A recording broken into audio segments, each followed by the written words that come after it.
Boa noite, turma boa. Como é que vocês estão? Estão todo mundo bem aí? Vamos começar aqui a parte 2 do livro da gente. No caso, o livro da terceira série, o capítulo 1º.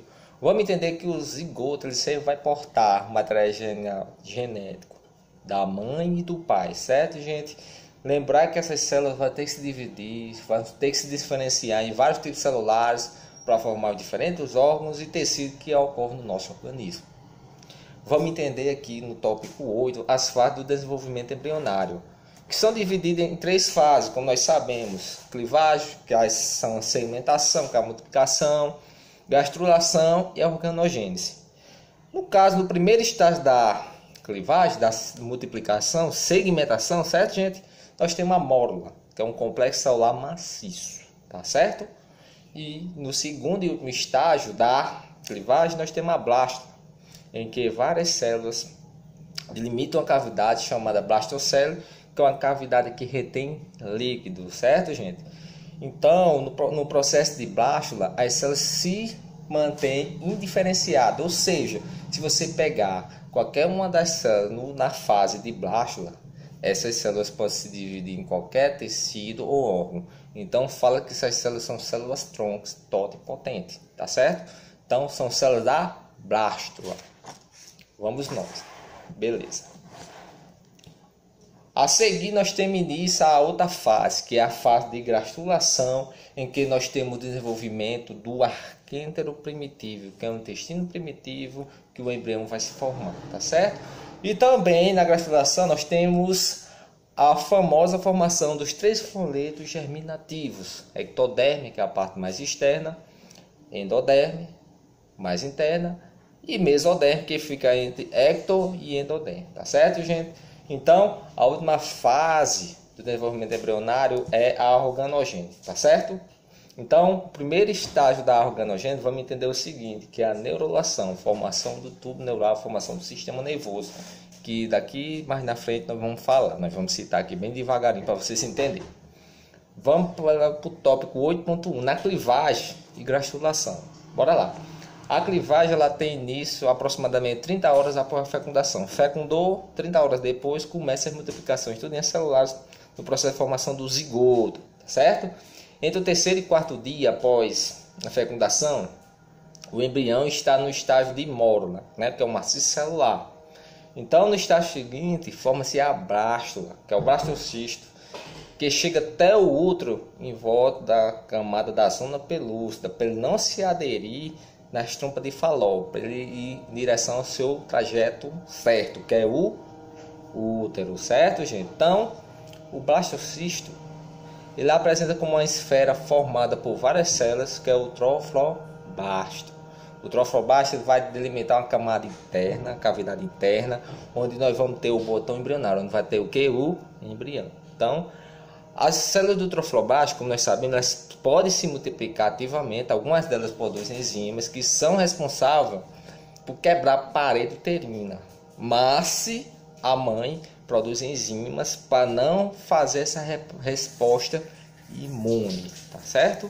Outra questão também que nós temos que entender que as glândulas que produzem o hormônio gonadotropina coriônica, o HCG, que é responsável por detectar a gravidez na mulher, só vai ser possível ver esse hormônio na urina após 2 semanas de atraso menstrual. Então, 2 semanas que a mulher está grávida. Então, a fase de blástula, ela termina com a gastro, né? Que por volta da 3ª semana de gestação é que nós temos início a gastrulação, que é início ao que? A formação dos 3 folhetos embrionários.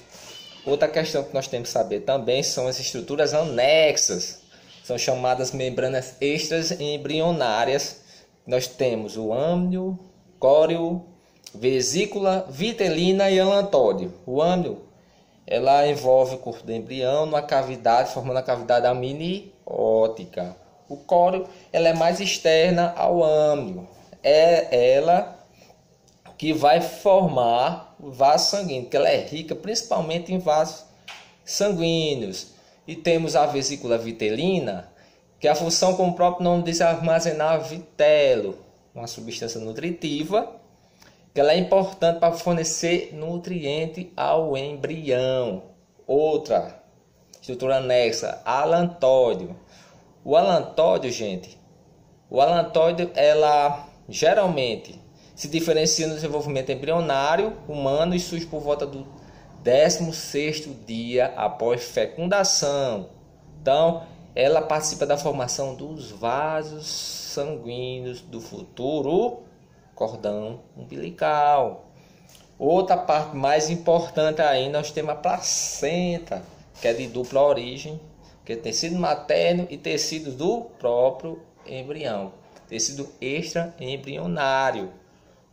Então, vocês sabem que pela placenta a mãe vai fornecer nutrientes, vai fornecer gás oxigênio, e o embrião passa para a mãe gás carbônico, provavelmente da sua atividade, e outro resíduo do seu metabolismo. Não existe continuidade física entre sangue materno e embrionário. Não existe essa comunicação não, certo, gente? Mas na verdade forma lacuna de sanguíneo ao redor do tecido embrionário. Vamos falar aqui do tópico 8.2, que é a formação dos órgãos. Organogênese tem origem a partir da quarta semana de gestação, certo? Tem nisso a formação dos órgãos, organogênese, fase que termina por volta da 8ª semana de gestação.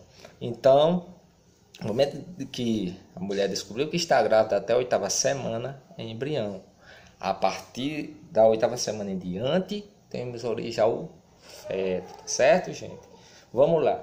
Os 3 folhetos embrionários que surgem na gastrulação especializam-se dando origem aos diferentes tecidos do nosso corpo.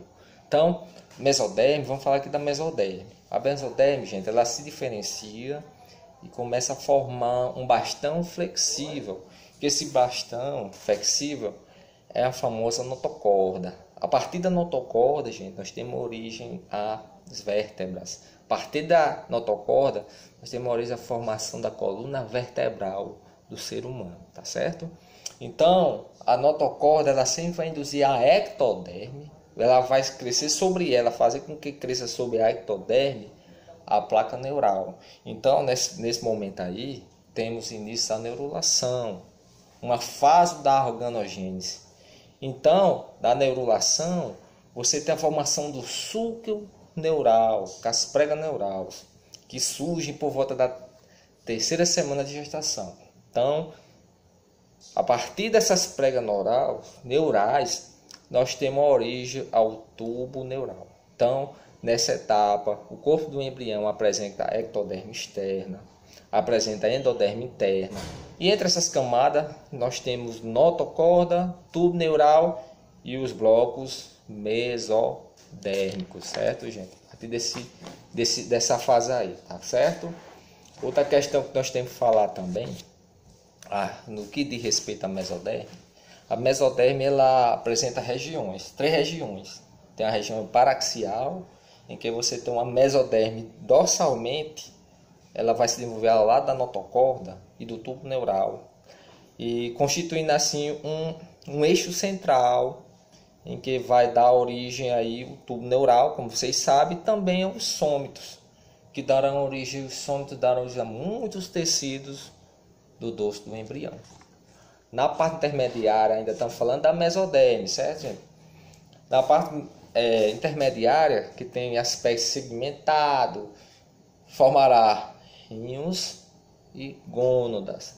Na parte lateral, originar cavidades celomáticas, como por exemplo a pleura, que envolve pulmões, pericárdica, que envolve coração, e peritônio, que está em torno do estômago e intestino. Tudo isso proveniente da mesoderme. Na endoderme, você tem os tecidos que revestem 2 sistemas tubulares, sistema digestório e respiratório. No digestório aí vai lá esôfago, faringe, estômago, intestino, para lá com suas derivações, fígado, vesícula biliar e pâncreas. No tubo respiratório nós temos faringe, laringe, traqueia, brônquios e pulmões, tonsila, timo, glândulas tireoide, paratireoides, que são aí as cavidades formadas pela endoderme. Lembrando que boca e ânus tem origem ectoderme, tá certo, gente? Então, por volta do 25º dia, o embrião e as estruturas que o envolvem já estão projetadas para a luz, gente, para a luz do útero. E a cavidade amniótica aumenta muito de volume, né? Tá certo? Belezinha?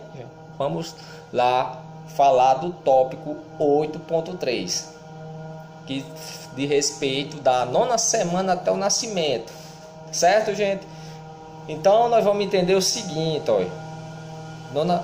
Da 9ª semana até a 38ª semana de gestação, nós temos o feto.